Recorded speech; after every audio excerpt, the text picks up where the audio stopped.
Saudara-saudara, Salam alaihim, salam damai sejahtera. Saudara-saudara yang terkasih, ada masukan yang minta agar saya menjelaskan tentang daging babi ini bagi umat kudus Tuhan. Pertanyaannya demikian, saudara. Daging babi kalau dimasak itu termasuk masakan yang favorit dan banyak disukai penduduk dunia ini. Namun bagi umat kudus Tuhan, apakah boleh makan masakan daging babi ini? Saudara-saudara yang terkasih, dalam membahas mengenai masakan daging babi ini, saya akan menyampaikan tidak berdasarkan atau bersumber dari doktrin atau ajaran gereja tertentu atau denominasi tertentu atau sekte kepercayaan tertentu, tetapi saya akan berbicara tentang masakan daging babi ini dari sumber kitab suci, yaitu kitab Tanak, yaitu kitab Perjanjian Lama, dan kitab Brit Kadasa, kitab Perjanjian Baru. Dengan demikian, nanti kalau ada para senior-senior rohani yang berbeda dengan pandangan saya, perlu saya tegaskan, apa yang saya sampaikan bersumber dari kebenaran kitab suci. Oleh sebab itu, saudara-saudara, saya akan sampaikan yang pertama, apakah ada larangan di dalam kitab suci tentang masakan daging babi bagi umat kudus Tuhan? Saudara-saudara, kalau umat di seluruh dunia ini, penduduk dunia ini boleh makan apa saja, dari daging apa saja boleh.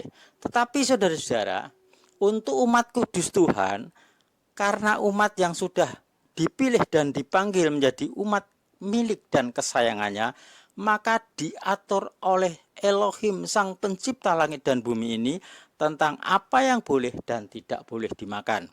Ini perlu disadari dulu.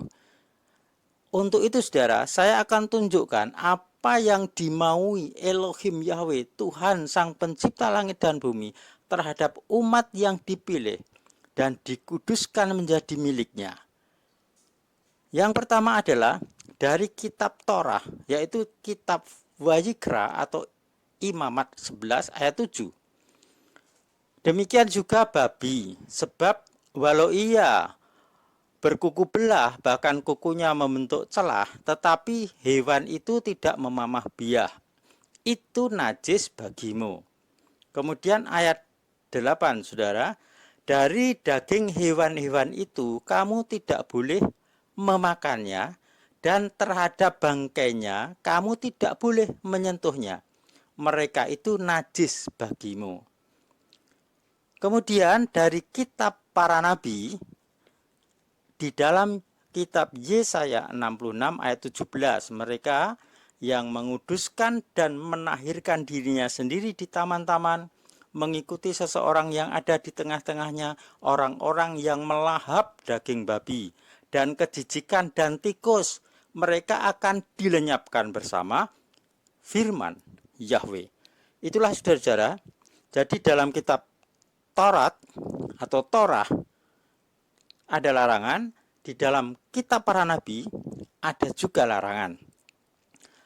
Nah, sekarang saudara-saudara, bagi orang-orang yang mempertahankan kesukaannya makan masakan dari daging babi, yang disebut para ahli kitab atau orang intelektual yang suka mengupas ngotak-atik kitab suci, itu membagi hukum Taurat itu menjadi 3, saudara, yaitu hukum moral, itu wajib dan kekal katanya, termasuk 10 perintah. Kemudian yang kedua, hukum seremonial, itu hukum yang bersifat sementara, artinya kalau sudah sesuatu yang sudah tergenapi, perkembangan berhenti. Nah, termasuk makanan-makanan dan seterusnya. Kemudian yang ketiga, hukum sipil, yaitu aturan-aturan tentang masyarakat umum. Itu mengikuti tradisi dan itu sewaktu-waktu bisa berhenti sesuai dengan perkembangan masyarakat. Saudara-saudara, ingat yang membagi 3 hukum tadi, hukum moral, seremonial, dan sipil itu manusia. Orang-orang yang ingin mempertahankan bahwa semua makanan boleh dimakan. Dan bukan Tuhan. Ingat, bukan Tuhan. Jadi firman Tuhan tidak membagi-bagi seperti itu. Nah, disinilah saudara-saudara, sehingga karena makanan itu dimasukkan dalam hukum seremonial, dengan demikian mengikuti perkembangan peribadatan umat Israel atau Yahudi, sehingga bisa dikatakan sekarang masyarakat Yahudi sudah menyebar kemana-mana, tidak ada bait suci, terus dikatakan berarti soal makanan itu sudah tidak berlaku. Dengan demikian orang bebas makan daging babi. Ya, seneng ya yang mendukung ini. Tetapi saudara-saudara, Tuhan tidak pernah berkata demikian. Ingat, firman Tuhan tidak pernah berkata demikian. Jadi orang yang menganggap sudah bebas, boleh makan apa saja termasuk masakan daging babi, itu adalah kepercayaan atau iman anggapan. Anggapan artinya bukan sesuai dengan firman Tuhan. Artinya itu bukan firman Tuhan tapi dianggap firman Tuhan. Nah, saudara-saudara, di dalam kitab suci kita melihat bahwa ada bagian-bagian yang sering dimanfaatkan orang untuk meloloskan keinginan orang itu bisa makan daging apa saja, yaitu tentang ini penglihatan Petrus, saudara-saudara, atau Kefa di dalam kitab Kisah Rasul pasal 10. Dan saya minta saudara dalam membahas tentang kisah soal makanan di dalam Kisah Rasul 10 ini, bacalah tuntas seluruh pasal. Jangan dipotong-potong. Saya akan katakan kepada saudara, cerita intinya dalam Kisah Rasul 10. Petrus pada jam ke-9, ya, sekitar jam 3 sore, mendapat penglihatan ada sejumlah makanan dari daging-daging yang turun dari surga, kemudian dia suruh makan. Petrus katakan, tidak mau.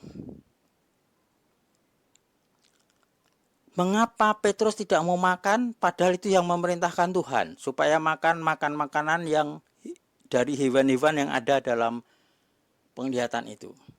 Petrus alasannya tepat. Selama hidupnya, termasuk nenek moyangnya, orang tuanya, tidak pernah makan seperti itu. Artinya mereka taat pada perintah Tuhan di dalam kitab Torah atau kitab para nabi, tidak makan daging babi seperti dinyatakan dalam kitab Imamat 11 ayat 7, juga Yesaya 66 ayat 17 tadi. Berarti mereka orang yang taat pada firman Tuhan, ketetapan Tuhan. Nah, Petrus di situ menolak makan apa yang dikatakan Tuhan. Apakah berarti Petrus menolak perintah Tuhan? Sama sekali tidak, saudara. Tapi Petrus ingin menegakkan bahwa firman Tuhan tidak pernah berubah. Jadi Petrus tahu persis kalau Tuhan memerintahkan untuk makan, sedangkan apa yang diperintahkan itu dilarang, itu berarti Petrus bertahan pada apa yang dikatakan Tuhan, firman-Nya kekal, tidak berubah. Kemudian berikutnya dinyatakan, saudara, apa yang dinyatakan Tuhan itu bersih atau halal, ya, atau dinyatakan tahir, itu boleh dimakan, ya, seperti ayat di dalam ayat 15. Ya. Apa yang Elohim atau Tuhan tahirkan, janganlah engkau mencemarkannya, itu diulang 3 kali. Terus penglihatan itu hilang, Petrus merenung-renung. Akhirnya satu jawaban ada, saudara-saudara. Datanglah Cornelius, yaitu perwira dari kerajaan kekaisaran Italia, datang minta. Nah, kita lihat di sini. Orang yang namanya Cornelius itu adalah orang Goyim atau di luar Yahudi. Ketika minta, maka hal itu langsung disanggupi. Karena apa? Kedua-duanya dapat pernyataan. Petrus dapat pernyataan, Cornelius juga dapat pernyataan supaya mencari Petrus yang bisa menjelaskan atau menyatakan berkat Tuhan keselamatan untuk keluarga Cornelius. Nah, ini klop. Jadi saudara, apa yang disebut makanan-makanan najis yang turun dari langit tadi, itu bukan makanan-makanan yang dilarang di dalam kitab Imamat atau kitab Yesaya tadi. Artinya apa? Bukan yang sebenarnya. Jadi ketika Petrus nolak makan, tidak dimarahi oleh Tuhan. Tapi Tuhan cuma nyatakan selanjutnya apa yang dikatakan tahir, itu jangan dikatakan cemar atau najis. Dan itu jawabannya saudara, ada di dalam ayat 28. Seperti kesaksian Petrus demikian saudara. Di dalam Kisah 10 ayat 28. Dan dia Petrus berkata kepada mereka, mereka itu Cornelius dan keluarga kerabat yang ada di situ, juga yang menyertai Petrus, kamu tahu betapa terlarang bagi seorang Yahudi untuk dihubungi atau didatangi oleh orang asing, tetapi Elohim telah menunjukkan kepadaku agar tidak menyebut seseorang siapapun cemar atau najis. Ini jawaban ayat 15 tadi. Apa yang Tuhan katakan tahir, jangan kamu katakan najis. Nah, di sini jelas yang disebut najis digambarkan binatang-binatang yang turun dari langit tadi adalah menggambarkan orang-orang asing di luar Yahudi. Dan Petrus tegaskan orang Yahudi atau orang yang bersunat itu tidak boleh berhubungan bekerja sama dengan orang-orang di luar Yahudi yang tidak bersunat. Kalau berhubungan dikatakan masuk kenajisan karena orang di luar Yahudi itu dianggap najis. Nah, ini gambaran. Jadi bukan makanan seperti yang difirmankan Tuhan dalam kitab Imamat dan kitab Yesaya tadi. Mengapa demikian saudara? Karena Tuhan tidak pernah melawan firman-Nya sendiri. Jadi jelas di sini kan saudara.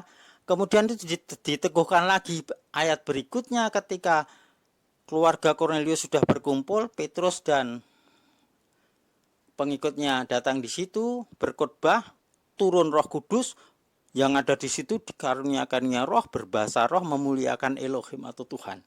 Orang-orang yang mengikuti Petrus katakan, oh ternyata kasih karunia Roh Kudus juga diberikan kepada bangsa-bangsa lain.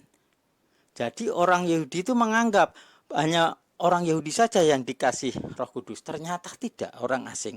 Nah, inilah jawaban saudara-saudara. Jadi makanan yang dilihat turun dari langit tadi menggambarkan orang asing di luar Yahudi. Itu adalah yang benar. Jadi bukan yang dilarang. Kalau misalkan itu yang dilarang, yang turun dari surga penglihatan tadi, makanan yang dilarang, terus memaksa Petrus makan, itu berarti Tuhan mengingkari firman-Nya sendiri. Tuhan melawan firman-Nya sendiri. Dan itu tidak mungkin. Kemudian saudara, kita melihat di sini, ada banyak pendeta atau orang-orang rohaniwan senior kita mengatakan bahwa seluruh kitab Taurat setelah Mesias disalib itu sudah tidak berlaku lagi. Jadi Taurat itu sudah dibatalkan. Saudara-saudara, saya katakan itu tidak benar karena tidak sesuai fakta dalam kitab suci. Kita lihat yang pertama. Dikatakan dalam kitab Roma 3 ayat 31, yaitu kesaksian Paulus. Dengan demikian, apakah kami menyediakan Taurat melalui iman? Tidaklah mungkin. Sebaliknya, kami meneguhkan Taurat. Itu kesaksian Paulus, saudara-saudara. Kemudian, Di dalam kitab Matius 5 ayat 17 sampai 20 saudara bisa baca di situ tuntas. Intinya adalah Mesias datang untuk menggenapi Torah. Kita baca ayat 17. Janganlah mengira bahwa aku datang untuk membatalkan Torah atau kitab para nabi. Aku datang tidak untuk membatalkan, melainkan untuk menggenapinya.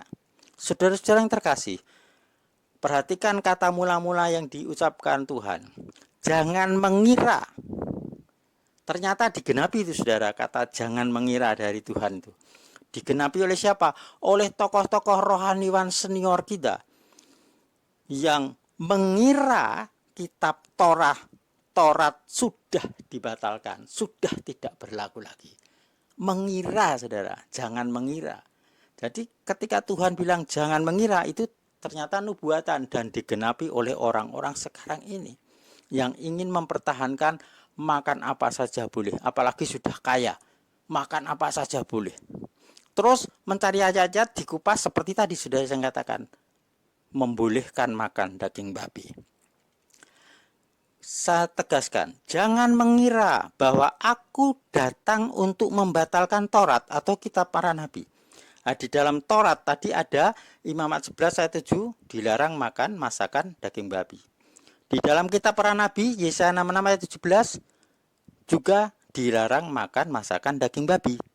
Jadi jelaskan bahwa aku datang bukan untuk membatalkan Taurat atau kitab para nabi. Aku datang untuk menggenapinya. Itu perkataan Tuhan, saudara, jangan diubah-ubah. Jadi di sini kata menggenapi itu adalah melengkapi apa yang memang harus dilengkapi untuk menjadi sempurna. Apa yang dilengkapi saudara? Itu di dalam kitab Efesus 2 ayat 15, yang ayat ini sering digunakan oleh para pendeta, evangelis dan tokoh-tokoh rohani, mengatakan, loh jelas di dalam Efesus 2:15 itu seluruh hukum Taurat sudah dibatalkan dengan kematian Mesias disalib. Itu salah saudara. Kalau itu memang benar Efesus 2:15 membatalkan Taurat, berarti bertentangan dengan apa yang ditulis Paulus sendiri di dalam Roma 3 ayat 31, yang Paulus tidak membatalkan Taurat tapi meneguhkan. Nah, ini perlu dipahami saudara. Lah, apa yang dimaksud Efesus 2:15 tadi saudara? Yang dimaksud adalah menggenapi apa yang dikatakan Tuhan di dalam Matius 5:17 tadi.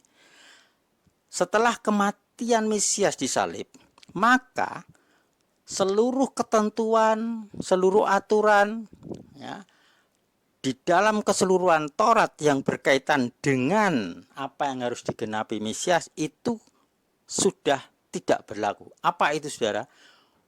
Korban pendamaian, korban penebus salah, korban penebus dosa, ya, korban api-apian itu sudah tidak berlaku lagi. Mengapa? Karena sudah digenapi dengan kematian oleh tubuh dan darah Mesias itu yang tercurah untuk menggenapi korban darah melalui hewan. Itu sekarang sudah digenapi dengan korban yang sempurna dengan tubuh Mesias sendiri. Itu ketentuan yang berkaitan dengan itu, ibadah korban-korban itu sudah tidak berlaku. Berarti apa? Ketentuan, ketetapan dalam keseluruhan kitab Taurat yang berkaitan dengan korban tidak berlaku. Sehingga orang yang mau masuk Samayim harus melewati Sang Mesias. Seperti dikatakan di dalam Yohanes 14 ayat 6. Akulah jalan dan kebenaran dan hidup. Tidak ada seorang pun yang datang kepadaku kalau tidak melalui aku. Ya. Jadi tidak ada yang dapat datang sampai kepada Bapa kalau tidak melalui aku, yaitu Mesias itu sendiri. Nah, ini menunjukkan apa saudara? Yang di dalam ketentuan, ketetapan yang ada di keseluruhan Taurat yang berkaitan dengan pengorbanan darah hewan untuk bertemu Bapa itu sudah tidak berlaku. Nah, itulah saudara-saudara. Jadi apa saudara? Dengan demikian, larangan makan masakan babi tetap dilarang sampai sekarang ini, karena firman itu tidak dicabut oleh Tuhan Elohim Yahweh yang berfirman. Benarkah demikian? Benar, saudara. Apakah di dalam kitab Perjanjian Baru juga ditegur? Iya. Di mana? Di dalam kitab 2 Korintus 7 ayat 1. Apa yang dikatakan di situ, saudara? Dikatakan bahwa untuk menjaga, memelihara kekudusan kita, artinya kita yang sudah dikuduskan oleh darah Mesias, maka kita harus menjaga dari pencemaran daging dan roh. Nah, pencemaran daging dan roh itu apa, saudara? Di dalam kitab Imamat 11 dijelaskan pencemaran daging dan roh atau jiwa itu adalah salah satunya makan makanan yang dinyatakan najis oleh Elohim, yang tidak boleh dimakan oleh umat kudus miliknya. Nah, itulah saudara-saudara. Oleh karena itu, tetaplah berlaku. Lantas untuk apa kita menjauhi makanan-makanan seperti daging babi tidak kita makan? Bukan untuk mencari keselamatan, saudara. Karena keselamatan hanya di dalam Mesias Tuhan kita yang sudah mati di salib. Tetapi seperti di dalam 2 Korintus 7 ayat 1, yaitu untuk menjaga kekudusan hidup kita seperti yang dimaksud Tuhan. Kuduslah kamu sebab aku kudus. Artinya kita harus menjaga roh, jiwa, daging kita dari pencemaran. Salah satunya pencemaran dari makan makanan yang memang dilarang dimakan umat kudusnya. Oleh sebab itu, saudara-saudara, kalau ada orang tanya, mengapa kita tidak boleh makan babi? Karena saya sudah dikuduskan oleh darah Tuhan, sehingga saya menjadi umat kudus, tidak makan hal yang najis yang dilarang oleh Tuhan sendiri. Dengan demikian, saudara, firman Tuhan itu kekal. Bukan keseluruhan Taurat dihapus, tapi hanya yang berkaitan dengan apa yang harus digenapi oleh Mesias. Seperti kata Mesias tadi, jangan mengira bahwa aku datang untuk membatalkan Torah atau kitab para nabi, tapi aku datang untuk menggenapinya. Nah, itulah saudara-saudara. Jadi saudara-saudara, firman Tuhan itu kekal. Kalau Tuhan berbicara dengan dalam kitab Torah Nabi atau yang disebut LAI, kitab Perjanjian Lama, itu kalau Tuhan tidak mencabut, berarti tetap berlaku dalam Perjanjian Baru, saudara. Nah, kalau kita menganggap Taurat sudah tidak berlaku lagi berdasarkan Efesus 2:15, seluruh konteks kitab Taurat tidak berlaku, maka orang bebas membunuh, bebas berzina, bebas mengingini milik orang lain, ya, bebas menyembah ilah-ilah lain, menyembah patung dan seterusnya. Karena apa? Karena tidak ada hukumnya. Loh, kan ada masih hukum 10, kan sudah hukum 10 termasuk Taurat. Kalau Taurat sudah dibatalkan berarti nggak berlaku. Jadi orang bebas apa saja. Itu orang yang mengira, saudara. Itu iman anggapan. Oleh sebab itu, saudara, yang tahu kebenaran silahkan pilih sekarang ini, saudara. Terang Roh Kudus atas saudara, kuasa Roh Kudus atas saudara. Pilih taat firman Tuhan atau pilih suara-suara rohaniwan, senior-senior yang gagah perkasa yang terkenal itu. Pilih, saudara. Kalau saudara milih firman Tuhan, saudara mungkin dikucilkan oleh banyak orang yang dulu bersama saudara sama-sama suka makan babi.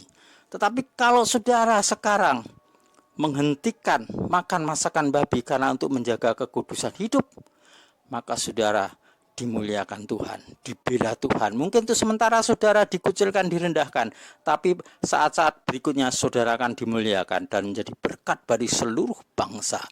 Apakah gunanya kita hidup di dunia ini, saudara?